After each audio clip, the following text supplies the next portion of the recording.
ఇండియాలోనే #1 varicose veins hospital Avis vascular centre. అందరికీ నమస్కారం. నా పేరు మాధురి. మీరు చూస్తుంది సుమన్ టీవీ నెట్వర్క్. ప్రస్తుతం మనతో పాటు ఉన్నారు motivational speaker, social activist Krishnakumari గారు. నమస్తే అమ్మా. నమస్తే అమ్మా, రీసెంట్ గా నిన్ననే జరిగింది. బిర్లా ఓపెన్ మైండ్ స్కూల్లో సెకండ్ క్లాస్ చదువుతున్న ఒక బాబు పైన టీచర్ చాలా అమానుషంగా బిహేవ్ చేసింది. అదేం పనిష్మెంట్ అంటారమ్మా? అసలు అది ఆడదేనా? అసలు టీచర్ వృత్తిలో ఉండి అలాంటివి చేస్తుందా అనే మాటలు వినిపిస్తున్నాయి. కళ్ళకి ఏంటి గంతలు కట్టేసి, కళ్ళకి పెన్సిల్తో గుచ్చేసి, నోటికి ప్లాస్టర్లు వేసేసి, డస్టర్తో కొట్టి అలా హింసించింది అంటమ్మా. అసలు ఎలా తీసుకోవాలి? అసలు ఎందుకు ఇలా మారుతున్నారు? టీచర్ స్థానంలో ఉండి స్టూడెంట్స్ ని ఎంకరేజ్మెంట్ గా చదివించాల్సింది పోయి టీచర్ అంటే భయపడిపోయేలా చేసేస్తున్నారు. ఎలా తీసుకోవాలి? ఎందుకు ఇలా జరిగింది? అంటే వృత్తి అనే దానికి చాలా ఒక గొప్ప అర్థం ఉంది. వృత్తి అంటే ప్రొఫెషనల్స్ అంటారు వీళ్ళనే. వృత్తి అంటే కూడా ప్రొఫెషనే. వృత్తులు చేసే వాళ్ళని ప్రొఫెషనల్స్ అంటారు.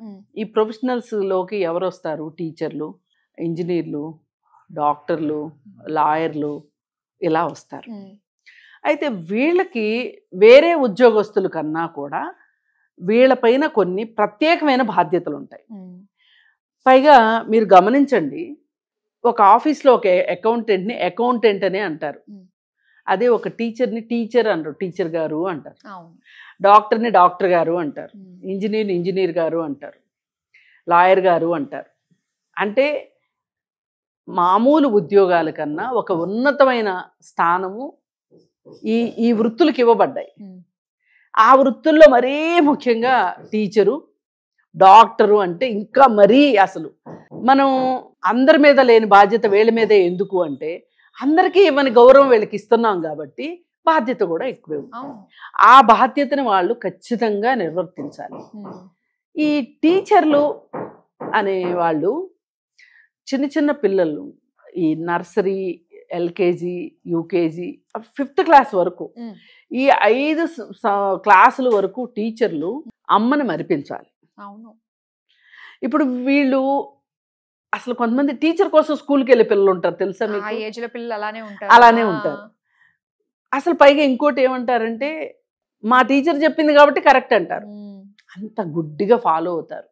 ఒక్కొక్క సందర్భంలో అయితే కొన్ని విషయాల్లో తల్లికి తండ్రికి కంటే కూడా టీచర్కి ఎక్కువ విలువనిస్తారు.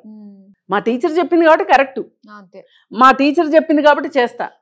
ఇప్పుడు వీళ్ళు ఏమైనా అన్నం తినట్లేదు అనుకోండి, టీచర్కి చెప్తా అంటే అమ్మో టీచర్ దగ్గర నేను మంచి గుడ్ లుక్స్లో ఉండాలి కాబట్టి అమ్మో టీచర్కి నా గురించి నెగిటివ్గా చెప్తే కుదరదు.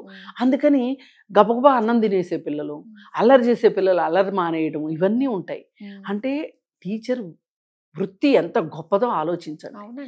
మరి ఆ వృత్తికి ఈవేళ కళంకం తెచ్చేలాగా, అలాగే అసలు వాళ్ళకంత గౌరవం ఇవ్వాలా అని ఒక క్వశ్చన్ మార్క్ వేసేలాగా ఈ టీచరు బిహేవ్ చేసింది. ఈ టీచరే కాదు, కొంతమంది టీచర్లు ఈ మధ్యకాలంలో చేస్తున్నారు.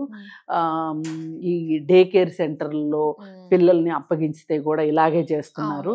అందుకని డే కేర్లో పెట్టే వాళ్ళు ఏం చేస్తున్నారంటే మాకు సీసీటీవీ ఫుటేజ్, అంటే ఎప్పటికప్పుడు మేము ఎప్పుడంటే అప్పుడు సీసీటీవీ చూసుకునేలాగా మాకు సీసీటీవీ సర్వైవలెన్స్ కావాలని అడుగుతున్నారు. వాళ్ళు ఛార్జ్ కూడా ఎక్కువ చేస్తున్నారు. ఛార్జ్ ఎక్కువైనా పర్వాలేదు, మదర్కి నా బిడ్డ ఎట్లా ఉంది చూసుకోవాలి అనుకున్నప్పుడు ఆ ఫోన్ తీసుకొని ఆ బిడ్డను చూసుకుంటే వాళ్ళకి అమ్మయ్య నిద్రపోతున్నారు, అమ్మయ్య ఆడుకుంటున్నారు, అమ్మయ్య తిండి తింటున్నారు, సురక్షితంగా ఉన్నారు అనే ఫీలింగ్ వాళ్ళకి, వాళ్ళు చేసే పనిలో దాని ఎఫెక్ట్ ఉంటుంది. అదే వీళ్ళు పిల్లోడు బాగాలేదను, పిల్ల బాగలేదను అనుకుంటే వాళ్ళు చేసే ఆఫీస్ వర్క్ వాళ్ళు సరిగ్గా చేయలేరు, అక్కడ క్వాలిటీ దెబ్బతింటది. అందుకని వాళ్ళు ఏంటి, వాళ్ళ ఎంతైనా సరే ఇవాళ ఒక కొన్ని చోట్ల అయితే డే కేర్కి 12,000 నుంచి 15,000 ఛార్జ్ చేసే వాళ్ళు ఉన్నారు.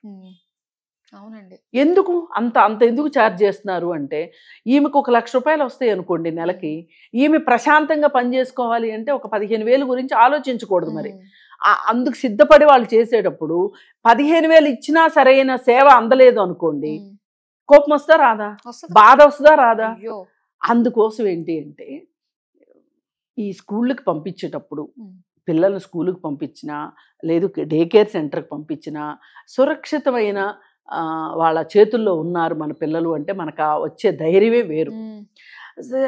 ఇప్పుడు ఈ బిర్లా ఓపెన్ మైండ్ స్కూలు నిజానికండి ఇప్పుడున్న స్కూళ్ళల్లో బిర్లా ఓపెన్ మైండ్ స్కూల్స్ ఆ చైన్ స్కూల్స్ బాగున్నాయి అని అంటారు. అవును. కానీ ఇప్పుడు కడవడి పాలకైనా ఒక్క విషయం చుక్క చాలు కదా, ఒక్క టీచర్ చాలు కదా స్కూల్ మొత్తానికి చెడు పేరు తీసుకురావటానికి. ఖచ్చితంగా. అయితే నేను అనుకుంటా ఏ టీచరు కూడా పిల్లల పట్ల అలా బిహేవ్ చేయరు. కానీ ఆమె బిహేవ్ చేసింది అంటే ఆమె మానసిక స్థితి ఏంటి, ఆమె ఇంట్లో పరిస్థితులు ఏంటి, ఆమె ఏమైనా ఒక ఒత్తిడిలో ఉందా అనేది కూడా కొంచెం చూడాల్సిన అవసరం ఉంది. కానీ ఎంత అయితే నేను దీనికి చెప్తా, అయినా అలా జరగడానికి వీల్లేదు.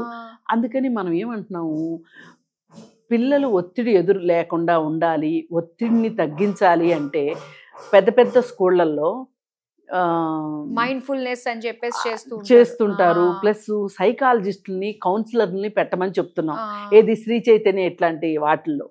ఇప్పుడు ఈ స్కూళ్ళల్లో టీచర్లకు కూడా ఇంకా మరీ ముఖ్యంగా ఈ 5th క్లాస్ లోపు టీచర్లకి వీళ్ళకి కూడా ఒక రకమైన కౌన్సిలింగ్ అవసరం. నిజమే అమ్మా. వాళ్ళు ఏమన్నా స్ట్రెస్ ఉంటే చెప్పేసుకుంటే వాళ్ళు ప్రశాంతంగా ఫోకస్ చేయగలుగుతారు. అవునవును. ఇప్పుడు మా పిల్లలు వికాస్ విద్యావనం అని ఒక స్కూల్లో చదివేవాళ్ళు. అసలు ఆ టీచర్లకి మేము అమ్మ వీళ్ళకి చెయ్యెత్తి దండం పెట్టొచ్చు అనుకునేవాళ్ళం.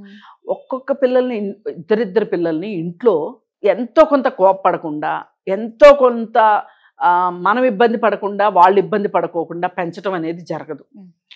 కానీ స్కూల్లో టీచర్లు అప్పట్లో CCTV లేవు, ఏమీ లేవు. అసలు ఎంత ఒత్తిడిలో ఉండేవాళ్ళంటే ఆ టీచర్లు. ఎందుకు అంటే ఆ ఒత్తిడంతా వాళ్ళు తీసుకుని పిల్లల దగ్గర నుంచి పిల్లలతోటి పిల్లల్ని కోపడకూడదు, పిల్లల్ని కొట్టకూడదు, పిల్లల్ని తిట్టకూడదు. అవి ఇప్పుడు వచ్చినాయి చాలా స్కూళ్ళల్లో రూల్స్. 30 ఏళ్ల క్రితమే విజయవాడ స్కూల్లో 30-35 ఏళ్ల క్రితము అలాంటి రూల్స్ ఉండే ఆ స్కూల్లో. వేరే స్కూల్కి పంపకోకుండా మేము ఆ స్కూల్కే పంపిన కారణం అది. అస్సలు టీచర్ ఎంతైనా ఓపిగ్గా సమాధానం చెప్పాల్సిందే తప్పితే వాళ్ళకి కన్విన్స్ అన్నా చెయ్యాలి తప్పితే వాళ్ళకి అర్థమయ్యేటట్లు 1కి 10 సార్లు చెప్పాల్సిందే కానీ విసుకోవటానికి వీల్లేదు. అసలు ఒకసారి అయితే నాకు తెలిసిన ఆమె కూడా టీచర్గా పనిచేస్తుంది. ఆవిడ చెప్పిన ఎక్స్పీరియన్స్ అనమాట. సాయంత్రం అయ్యేసరికి స్ట్రెస్ వచ్చేస్తుందండి. ఎందుకంటే ఆ పిల్లలకి అలా తప్పితే ఇంకోలా చెప్తేనేమో మేనేజ్మెంట్ ఒప్పుకోదు, అలా చెప్పాలి అంటేనేమో మన ఎనర్జీ సరిపోవట్లేదు. దానికోసమని కొత్త టెక్నిక్స్ ఆలోచించాల్సి వస్తుంది. పిల్లలకి మాలిమి చేసుకోవటానికి కానీ పిల్లలకి చెప్పటానికి కానీ కొత్త టెక్నిక్స్ అవసరం అవుతున్నాయి. ఆ టెక్నిక్స్ కూడా మా స్కూల్లో నేర్పిస్తారు, టీచర్లకు నేర్పిస్తారు అని చెప్పి ఆవిడ చెప్పిందనమాట. ఇప్పుడు టీచర్లకి రిఫ్రెష్మెంట్ కోర్సులు అవి ఇవి కూడా ఉంటాయి, ఉండవని కాదు. ఉన్నప్పటికీ కూడా 5th క్లాస్ లోపు పిల్లలకి చదువు చెప్పేటప్పుడు ఆ టీచర్లకి ప్రత్యేకమైన శిక్షణ ఇవ్వాల్సిన అవసరం ఉంది. అందుకే మాంటిసోరీ విద్యా విధానం అని ఉన్నది మనకి. ఈ మాంటిసోరీ విద్యా విధానంలో పిల్లలకి చెప్పాలి అంటే వాళ్ళు ట్రైన్ అవ్వాలి మాంటిసోరీ విధానాలకి. ఎక్కడో ఏదో ఈక్వేషన్ దెబ్బతింది. ఏ టీచరు కూడా, ఏ తల్లి అయితే ఏవో కొన్ని ప్రత్యేక పరిస్థితుల్లో తప్పితే తన సొంత పిల్లల్ని కొట్టుకోదో, అవును, పిల్లల మీద చూపించదో, అలాగే టీచర్లు కూడా ఏవో కొన్ని ప్రత్యేక పరిస్థితుల్లో వాళ్ళ వ్యక్తిగత కారణాలు కావచ్చు, లేకపోతే వాళ్ళకుండే ఏవో తప్పితే ఇలా చెయ్యరు. అందుకని తల్లిదండ్రులు కూడా అందరూ భయపడకండి, అమ్మో స్కూళ్ళకి పంపిస్తే ఏమైపోద్దు అని. అస్సలు మీకు ఆ భయమే అక్కర్లేదు. అన్ని స్కూళ్ళలో ఇలా జరుగుద్దని కానీ, ఆ స్కూల్లో అందరు టీచర్లు అలా ఉన్నారని కానీ అనుకోవద్దు.